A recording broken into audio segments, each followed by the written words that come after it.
Hello friends, आज है 15 सितंबर और आज के दिन के जितने भी महत्वपूर्ण करंट अफेयर्स बनेंगे उसके बारे में हम लोग डिस्कस करेंगे। इससे पहले जो भी हम लोग कल के करंट अफेयर्स पढ़े हैं, आइए हम लोग उसको रिवीजन के तौर पर देख लेते हैं।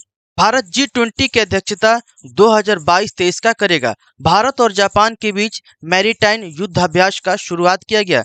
जापान के अगले राजदूत के रूप में सीबी जॉर्ज को नियुक्त किया गया। भारतीय सेना और भारतीय वायुसेना के बीच में गगन स्ट्राइक युद्धाभ्यास का आयोजन किया गया। हाल ही में किबुत्ती मिलिट्री गैरिसन का नाम बदलकर general Bipin Rawat military garrison नाम रखा गया।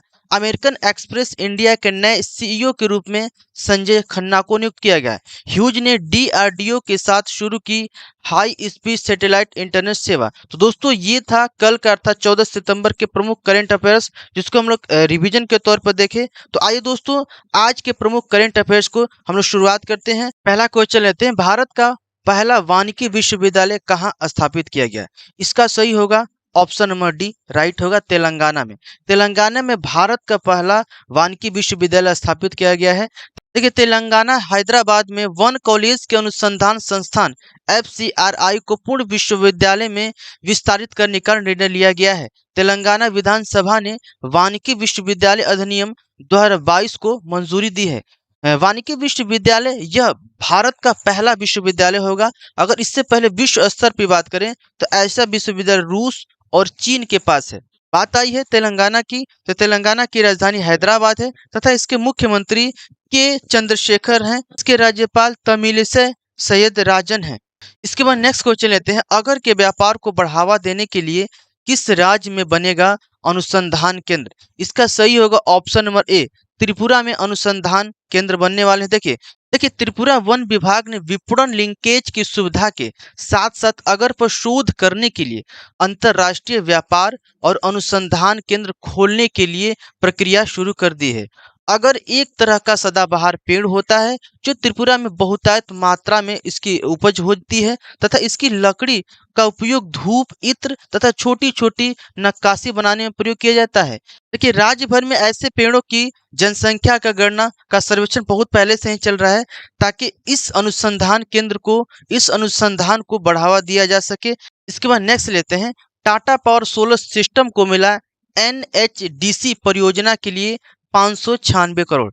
देखिए, टाटा पावर रिन्यूएबल एनर्जी की पूर्ण स्वामित्व वाली सहायक company Tata power solar system को 125 मेगावाट फ्लोटिंग सोलर प्रोजेक्ट स्थापित करने के लिए NHDC लिमिटेड से 596 करोड़ रुपए का लेटर मिला हुआ है। देखिए, यह परियोजना लेटर ऑफ अवार्ड की तिथि से 13 महीने के भीतर चालू की जाएगी और मध्य प्रदेश में पावर मैनेजमेंट कंपनी लिमिटेड को अस्थायी रूप से बिजली प्रदान करेगी। तो हमको यहाँ से इतनी जानकारी मिलती है। इसके बाद नेक्स्ट क्वेश्चन लेते हैं। देखिए, बोला है कि किस राज्य ने राष्ट्रीय प्रतियोगिता के विजेताओं को मासिक वजीफा देने का ऐलान किया है? इसका ऑप्शन नंबर सी राइट होगा पंजाब सरकार। पंजाब सरकार ने वैसे विजेताओं को जो पहले से अंतर्राष्ट्रीय लेवल पर खेल चुके हैं उनके लिए मासिक वेतन अर्थात मासिक वजीफा अर्थात मासिक पेंशन के तौर पर पैसा देने के लिए काम कर रही है। देखिए, पंजाब के खेल मंत्री गुरदीप सिंह मीत हेयर ने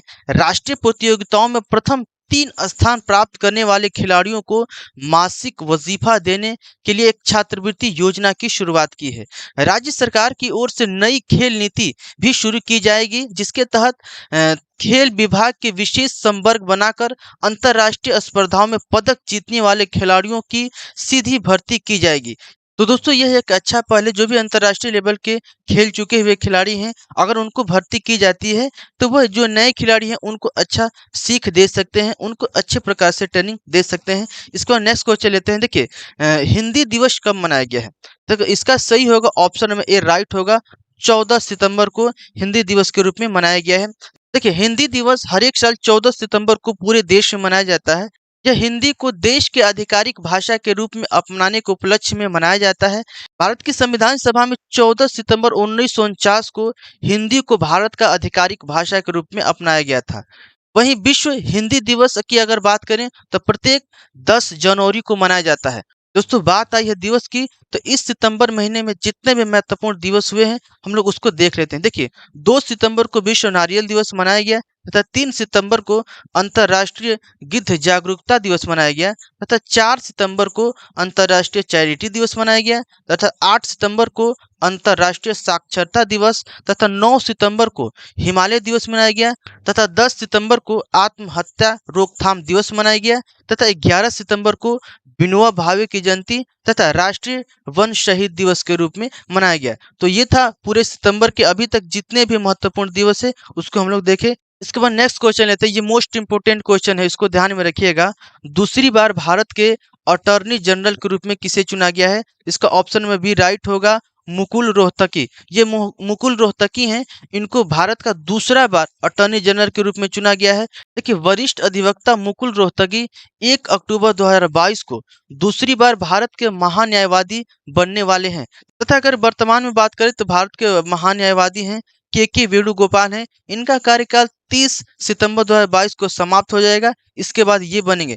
रोहतगी ने 2014 से 17 तक 3 वर्षों के लिए भारत के 14वें महान्यायवादी के रूप में कार्य कर चुके हैं। भारत का महान्यायवादी दोस्तों भारत सरकार का मुख्य कानूनी सलाहकार के रूप में कार्य करता है।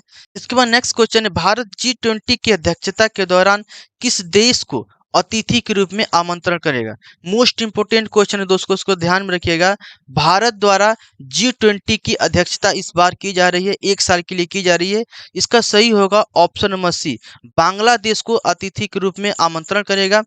देखिए, अतिथि देशों में आमंत्रित करने की G20 परंपरा के अनुसार भारत ने बांग्लादेश को अपनी अध्यक्षता के दौरान G20 बैठक में भाग लेने के लिए अतिथि देश के रूप में आमंत्रण करने का निर्णय लिया है।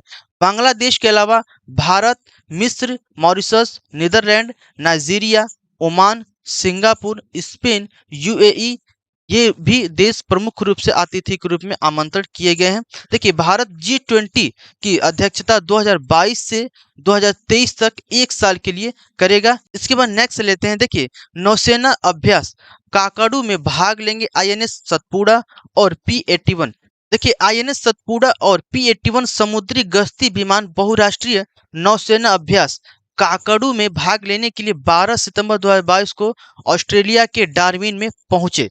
देखिए, इस अभ्यास की मेजबानी रॉयल ऑस्ट्रेलियाई नौसेना द्वारा की जा रही है। इसमें ध्यान रखिएगा कि इसकी मेजबानी कौन कर रहा है, तो रॉयल ऑस्ट्रेलियाई नौसेना कर रहा है। देखिए, बंदरगाह और समुद्र दोनों में ही 2 सप्ताह तक चलने वाले इस युद्ध अभ्यास में 14 नौसेनाओं के जहाज और समुद्री विमान शामिल होंगे। तो हमको यहाँ से इतनी जानकारी मिलती है। दोस्तों, आज का प्रमुख स्टैटिक्स जीके के बारे में हम लोग जानेंगे, त्रिपुरा के बारे में। देखिए, त्रिपुरा पूर्वोत्तर भारत में स्थित एक राज्य है। यह देश का तीसरा सबसे छोटा राज्य है। देखिए, राजधानी की अगर बात करें तो इसका राजधानी अगरतला है। इसके इस समय मुख्यमंत्री हैं मणिक शाह तथा राज्यपाल हैं सत्यदेव नारायण आर्य। अगर जनसंख्या की बात करें तो इसकी जनसंख्या है 36,71,032 तथा इसकी साक्षरता दर है बहुत अच्छी है, 87.75%। तथा यहाँ पर प्रमुख नदियां हैं जैसे कि गोमती है, होरा है, मोहिरी है, इत्यादि ये प्रमुख नदियां हैं। तथा यहाँ की जनजातियां की अगर बात करें तो जमातिया, चमका, लुसाई आदि यहाँ की प्रमुख जनजातियां हैं। तो त्रिपुरा के बारे में हम लोग इतना महत्वपूर्ण जानकारी थी जाने। तो दोस्तों, हम आशा करेंगे कि आज का जो भी महत्वपूर्ण करंट अफेयर्स लेकर आए हैं आपको अच्छे प्रकार से समझ में आया होगा। तो दोस्तों, आज के लिए बस इतना ही। मिलेंगे कल के नई रोचक घटनाओं के साथ। तब तक के लिए जय हिंद।